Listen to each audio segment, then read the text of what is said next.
Today, I'm going to break down the biggest style lessons that I learned on my last vacation so that you don't have to make some of the same mistakes that I did.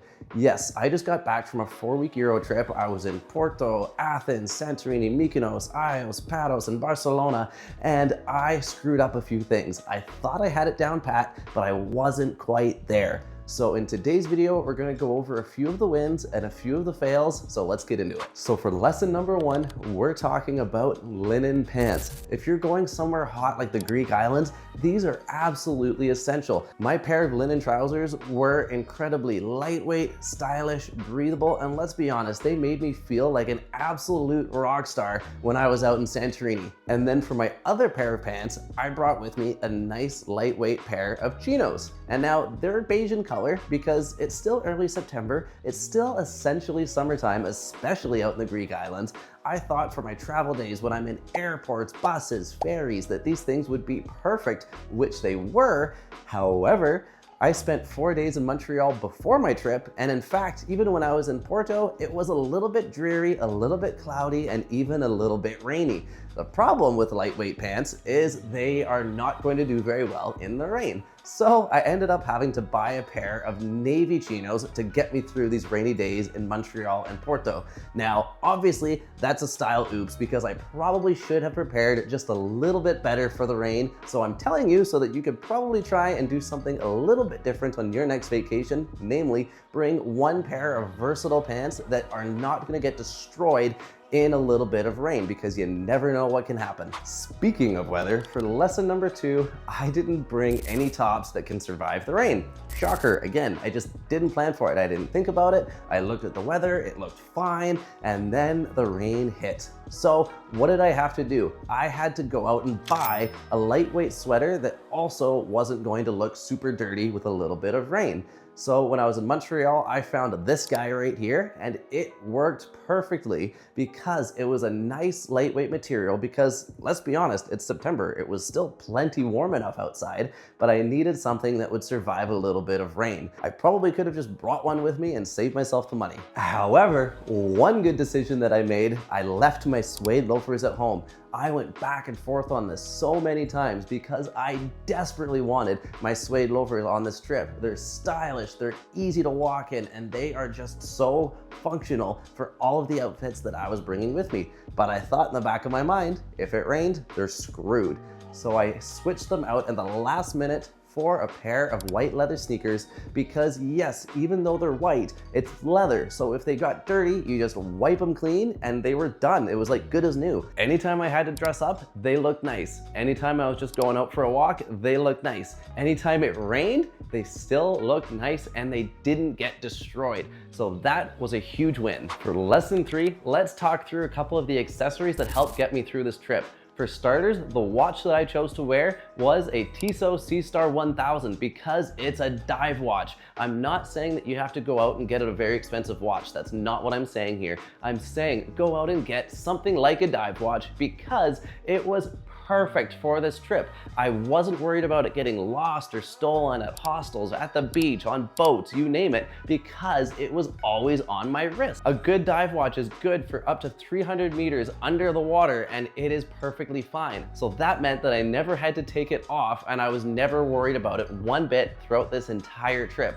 It was such a game changer, not having to leave it at the beach, not having to leave it in a hostel or a hotel when you want to go and swim. You just bring it with you. You don't even have to think about it. It made such a difference for me because let's be honest, at some point your phone's probably gonna die. You're gonna need to know what time it is, whether that's to catch a ferry, catch a flight, catch an Uber, whatever, you name it. You're probably gonna wanna know the time. And again, it's an accessory that men should just always have on them. I never believe that there's a circumstance where you should have an empty wrist. Maybe if you're playing sports, whatever, that's not what I'm talking about here. Day to day, men need a watch. Get a watch like a dive watch so that when you're traveling, it makes your life easier, not harder. Then there's the Panama hat that I wore. This thing got me way more compliments than you would ever imagine. Just because they're not common in Canada doesn't mean they're not common elsewhere in the world. Not only was it incredibly functional because it helps protect my head from getting burned, because, you know, early balding problems, but it was stylish for the outfits that I was wearing. Now, you don't necessarily need to have a Panama hat. That's personal style. I get it, not for everybody. Make sure you bring a hat on these trips because you don't want to be that guy that's got a burnt head or a burnt face unnecessarily. It's just not the look.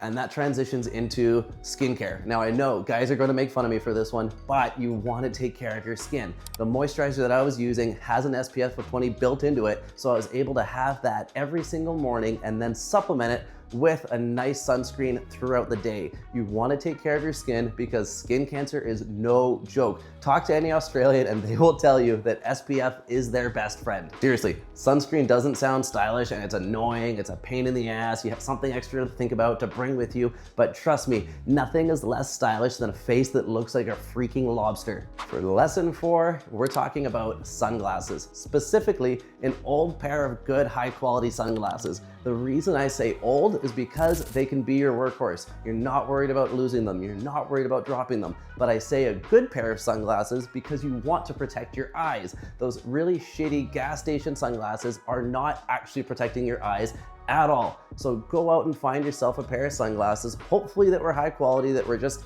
tucked away in your drawer somewhere, and use them for this trip. The old pair of Ray-Ban Wayfarers that I had were perfect because they were already beat to shit. They'd already run their life cycle. The lenses were a little scratched up. Like they've had better days. So when I brought them on the trip, I wasn't worried about getting them damaged. And ironically, in Barcelona, left them at the hostel. So donated them, life goes on.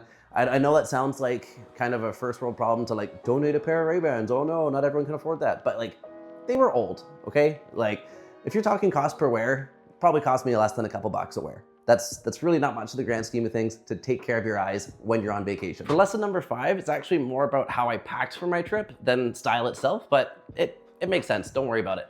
Essentially what we're talking about here are packing cubes, specifically compression cubes. I use these ones from Trip Travel Gear, and I'm not sponsored, so I'm not making any money to mention them. It's just the first company that I've ever tried, and I loved them because I was traveling from multiple different cities on planes and ferries. I was packing up and leaving constantly. I was in different environments. I had hotels that I was staying in that I could like actually lay out my clothes. I had hostels that I was staying in where I'm packing up constantly and I'm leaving things in my bag, or they're throwing them in a little secure storage lot, whatever, you name it. I was constantly moving my clothes in and out, and being able to use compression cubes were massive in allowing me to bring the amount of clothes that I want in a nice organized fashion with carry-on only, because everyone knows that's not always easy. It's always a battle, always a struggle. You always end up with clothes all over the place. You always end up with like things over here, things over there, and then you're going through your whole bag looking for shit all the time. This completely eliminated that. Everything from my shirts, my shorts, my bathing suits, my tops, even things like my toiletries. I got a 3-in-1 container for all of my toiletries because everyone knows when you're traveling carry-on only, everything's gotta be a certain size, everything's organized like this. I was able to put it on the outside of my bag and just clip it on and, you know, walk through security without having a care in the world. Even my toiletries that I would keep in my bathroom, I just unzip it, hang it up, put it there, leave it there. I never had to think about it. When it's time to leave, put it back up, throw it in my bag. It was the easiest experience I think I've ever had traveling, and I wish I'd invested in things like this earlier. If you want to check them out, there is a link down in the description below, okay? It is an affiliate Amazon link, full disclosure, but I am not sponsored by them to say good things about it whatsoever. If you want me to go more in depth about it in a separate video, feel free to let me know down in the comment section below. For the bonus lesson, just because it kind of fits in with the toiletries, it was also the first time I'd ever purchased an atomizer. For those of you who don't know, I don't blame you because we're dudes. We don't always think about these things. But essentially, it's a way to take your nice big bottle of cologne and condense it into something that's travel appropriate. So that way, you're not getting it yanked at security, and you're also not having to worry about checking a bag just to smell good or going and buying a cologne on vacation. You just get to bring what you already have and wear at home. It's super easy to use. There's also a link for it down below because you kind of get ripped off when you try and pick these out in person. At least I couldn't find an affordable one anywhere in my city, so I ended up buying it from Amazon last minute. So there's a link to the same one that I used down below, and it works. It was fine, it was great. It helped me smell good throughout my whole trip. So what else do you really need, to be honest? So yeah, these were the biggest lessons that I learned on my most recent Europe trip. There were some wins, some fails, but hopefully you're able to take this and learn something that you can implement into your next travel adventure. Because to be honest, style is not just about looking good. It's about being practical and functional in everything that you're doing in your life. And we want to make sure that we bring that into our life when we're traveling. We don't want everything to go to shit, so we might as well be as organized as we can and try and enjoy every bit of it as much as possible. If you found this helpful, make sure you drop a like, subscribe, and smash that bell notifications icon so that way you know when I make a new video. Let me know down in the comment section below what your favorite style tips are, or if there's anything that you absolutely can't travel without, because I would love to know and we can swap ideas. Take care, guys, and have an awesome rest of your day.